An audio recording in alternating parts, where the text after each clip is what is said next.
आकाशवाणी रांची से प्रस्तुत है समाचार ध्वनि चित्र।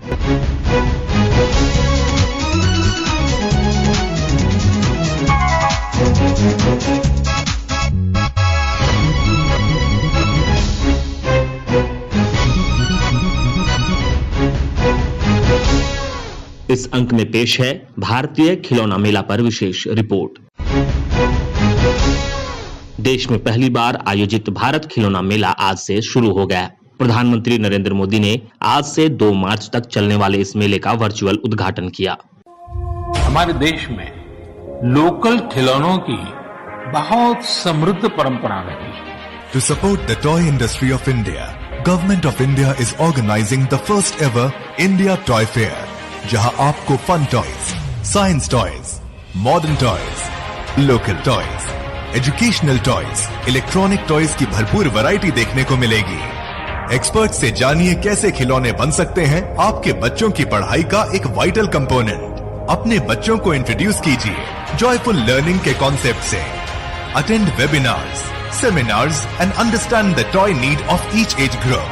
Global investors, exporters, industry leaders, MSMEs, SME, local industries का महाकुंभ। इस वर्चुअल प्लेटफॉर्म पे भारत की 1000 से ज्यादा कंपनीज और कुशल कारीगर दुनिया को दिखाएंगे विरासत में मिले अपने अनूठे हुनर को। 7 लाख करोड़ के ग्लोबल टॉय ट्रेड में आने वाले वर्षों में भारत सरकार की सहायता से भारतीय उद्यमी एवं कुशल कारीगर कर सकते हैं $400 मिलियन के खिलौनों का व्यापार। प्रधानमंत्री जी के आत्मनिर्भर भारत का सपना अब हम सब मिलकर पूरा करेंगे। बनाएंगे अपनी नई पहचान, भरेंगे नई उड़ान, ग्लोबल टॉय ट्रेड में बनाएंगे अपना मुकाम। पेरेंट्स, टीचर्स, एंटरप्रेन्योर्स, इन्वेस्टर्स 27 फरवरी से 2 मार्च तक इस ऐतिहासिक इंडिया टॉय फेयर का हिस्सा बने और www.theindiatoyfair.in पे रजिस्टर करें। मैं अपने स्टार्टअप मित्रों को, हमारे नए उद्यमियों से कहता हूँ, आइए मिलकर खिलौने बनाएं।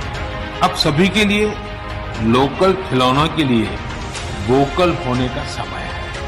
Team up for toys. प्रधानमंत्री श्री मोदी ने मेले का उद्घाटन करने के बाद अपने संबोधन में कहा कि मेले का उद्देश्य भारतीय खिलौनों को वैश्विक स्तर पर पहचान दिलाना है। हमारे देश की टॉय इंडस्ट्री में कितनी बड़ी ताकत छिपी हुई है। इस ताकत को बढ़ाना, इसकी पहचान बढ़ाना आत्मनिर्भर भारत अभियान का बहुत बड़ा हिस्सा है।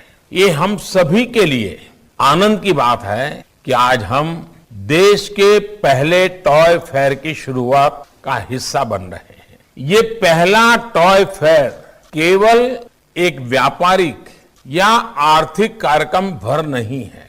ये कार्यक्रम देश की सदियों पुरानी खेल और उल्लास की संस्कृति को मजबूत करने की एक कड़ी है।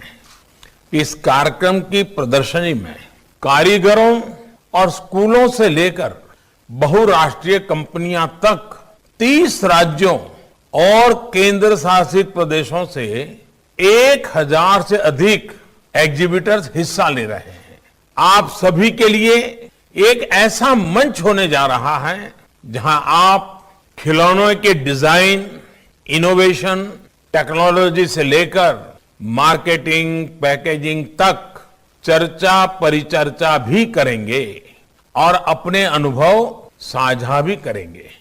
टॉय फेयर 2021 में आपके पास भारत में ऑनलाइन गेमिंग उद्योग और ई स्पोर्ट्स उद्योग के इकोसिस्टम के बारे में जानने का अवसर होगा। साथियों, खिलौनों के साथ भारत का रचनात्मक रिश्ता, क्रिएटिव रिलेशन उतना ही पुराना है जितना इस भूभाग का इतिहास है। जब खेल और खिलौने आस्था के केंद्रों का हिस्सा बन जाएं, तो इसका अर्थ है कि वो समाज खेलों के विज्ञान को गहराई से समझता था। हमारे यहाँ खिलौने ऐसे बनाए जाते थे जो बच्चों के चहुमुखी विकास में योगदान दें, उनमें एनालिटिकल माइंड विकसित करें। आज भी भारतीय खिलौने आधुनिक फैंसी खिलौनों की तुलना में कहीं सरल और सस्ते होते हैं।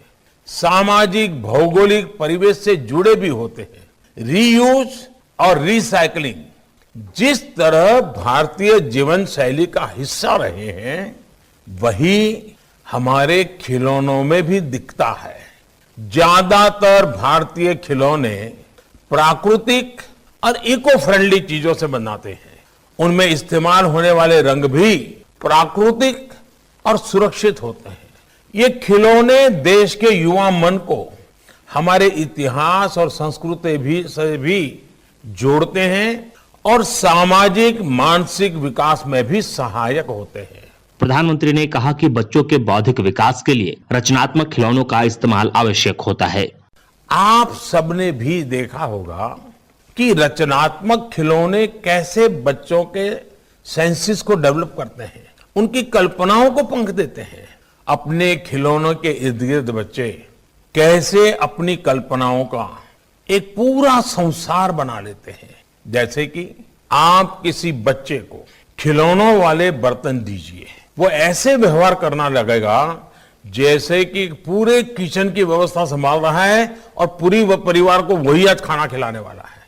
उन्हें आप जानवरों वाले खिलौने दीजिए तो अपने मन में एक पूरा जंगल बना देता है, खुद भी आवाज निकालने लगता है, जो भी ठीक लगे उसको लगता है कि ये शेर है तो ऐसी आवाज निकालता है।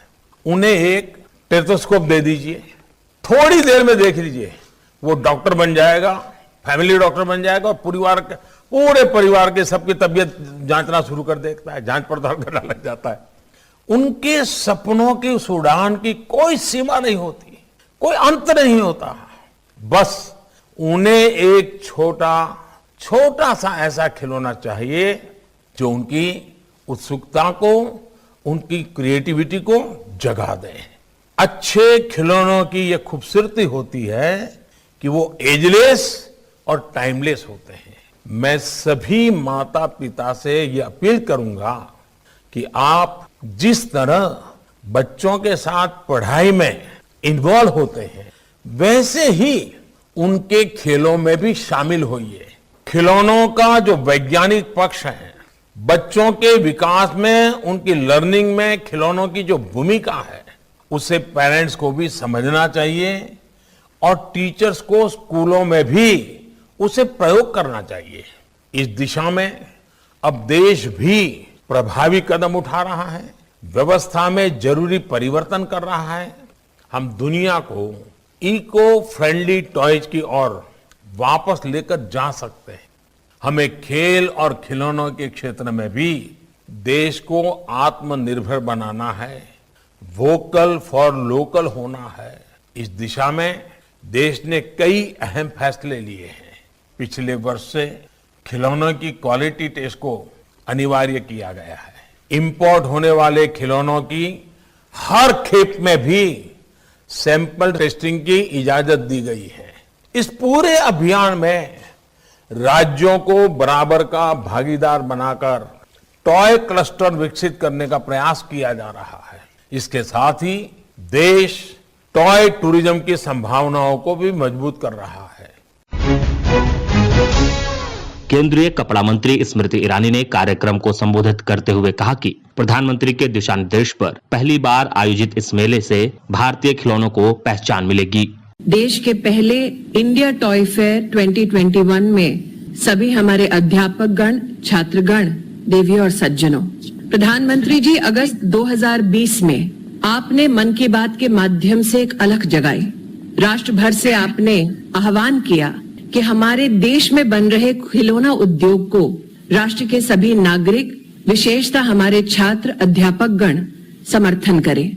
आप ही की प्रेरणा से प्रधानमंत्री जी राष्ट्र में पहली बार हैकाथॉन किया खिलौने उद्योग के समर्थन में। देश भर से 1,29,000 छात्र, स्टार्टअप्स, शैक्षिक संस्थान इस अभियान से जुड़े।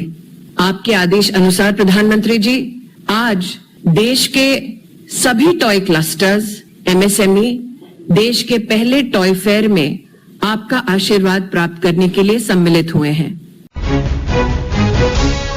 भारतीय खिलौना मेला में झारखंड के रांची, जमशेदपुर, बोकारो, धनबाद और सिमडेगा के शिल्पकार अपने उत्पादों का प्रदर्शन कर रहे हैं। बोकारो से चयनित संजय कुंभकार ने अपने उत्पादों और प्रदर्शनी के बारे में जानकारी देते हुए बताया।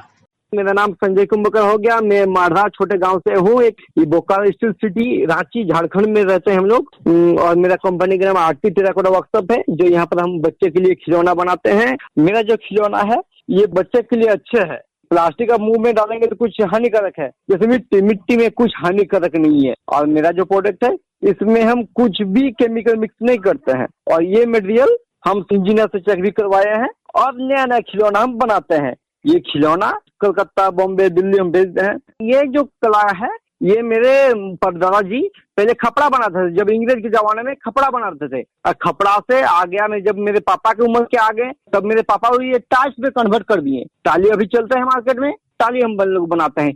तब हम उसको मिट्टी में कन्वर्ट कर दिए। मिट्टी में जब कन्वर्ट कर दिए और जब इसको हम होटल, पार्क ये सब में हम दिखाएं तब प्रोडक्ट बहुत अच्छा है। झारखंड के लिए हम नया नया प्रोडक्ट बना रहे हैं मिट्टी का, इसलिए झारखंड को भी जाने। जैसे गुजरात, बॉम्बे, दिल्ली, कलकत्ता इन लोग को सब कोई जानता है, लेकिन झारखंड के रांची, बोकारो स्टील सिटी, धनबाद इसको कोई जानता ही नहीं है, कोई ध्यान ही नहीं देता है। इसके लिए मतलब हम सोचे कि बच्चे के लिए हम कुछ नया नया बनाएंगे, बच्चे के लिए खिलौना बनाएंगे जो हम एक्सपोर्ट कर पाएंगे। माननीय प्रधानमंत्री नरेंद्र मोदी जी को हम बहुत बहुत धन्यवाद देने चाहते हैं, क्योंकि हम लोग छोटे गांव से हैं, क्योंकि हम लोग निकल नहीं पाते हैं। अब हम सोच रहे हम फॉरेन भेजेंगे, इंडिया में मेरा माल बिकेगा। बहुत बहुत बहुत अच्छा लग रहा है। धनबाद से जूट उत्पाद बनाने वाली प्रीति कुमारी इस मेले में भाग ले रही हैं। प्रीति ने अपने चयन और उत्पादों के बारे में जानकारी दी। टॉयज फेयर के लिए बस एक बार अचानक से कॉल आया दिल्ली से मुझे। उसके बाद धनबाद के MSME ऑफिस मुझे भेजा गया, वहां पे रजिस्ट्रेशन वगैरह किया गया, मेरा सर्टिफिकेट वगैरह दिया गया। उसके बाद फिर दिल्ली से लोग आए, वहां से मेरा फोटो शूट हुआ 29 जनवरी को और उसके बाद से फिर रजिस्ट्रेशन वगैरह हुआ हमारा। मेरे नाम का एक वेबसाइट बनाया गया प्रीति इंटरप्राइजेस के नाम से, जो आप लोग ऑनलाइन भी देख सकते हैं और आप लोग ऑनलाइन मेरे प्रोडक्ट को पसंद कर सकते हैं और मुझे ऑर्डर भी कर सकते हैं। आपको कहीं जाने की जरूरत नहीं पड़ेगी। 27 फरवरी से 2 मार्च तक दिल्ली हाट में हमारा एग्जीबिशन लगेगा। वहां से आने के बाद हम अपने आईडी से ही सेल आउट कर सकते हैं डॉल्स। प्रीति इंटरप्राइजेस के नाम से हमारा वेबसाइट जो बनाया गया है उस पर कंटिन्यू हम अपना काम कर सकते हैं। मैं चाहती थी लोगों के लिए कुछ एक्स्ट्रा करना, कुछ अलग। जूट प्रोडक्ट से हमारे पास बेनिफिट ये होता है कि जूट की खेती किसान करेंगे, उनको भी कहीं ना कहीं रोजगार मिलेगा और जूट प्रोडक्ट दिखने में भी अच्छा लगता है और वो टिकाऊ मजबूत भी होता है। पहले छोटे मोटे एग्जीबिशन में हम जाते थे, मेला लगता था तो वहाँ पे हमको जाने का मौका मिलता था। वहाँ पे लोगों को धीरे धीरे हम अपनी कला दिखाएं और लोगों के सामने कुछ एक्स्ट्रा और यूनिक चीज लाने की कोशिश की। अमेज़न में हमने अप्लाई किया हुआ खुद पर्सनल, उसमें कुछ चार्ज देना पड़ रहा है मुझे और अभी बस लाइनअप चल ही रहा है। 1 हफ्ते में वो वहाँ पे हमारा सेल होना चालू हो जाए। इसके साथ ही आकाशवाणी रांची से समाचार ध्वनि चित्र का आज का संस्करण समाप्त हुआ। हर शनिवार को यह कार्यक्रम रात्रि 7:45 बजे समाचार एकांश द्वारा प्रस्तुत किया जाता है। संपादक अब्दुल हमीद, प्रस्तुतकर्ता अरविंद कुमार और प्रवक्ता उदय शंकर झा।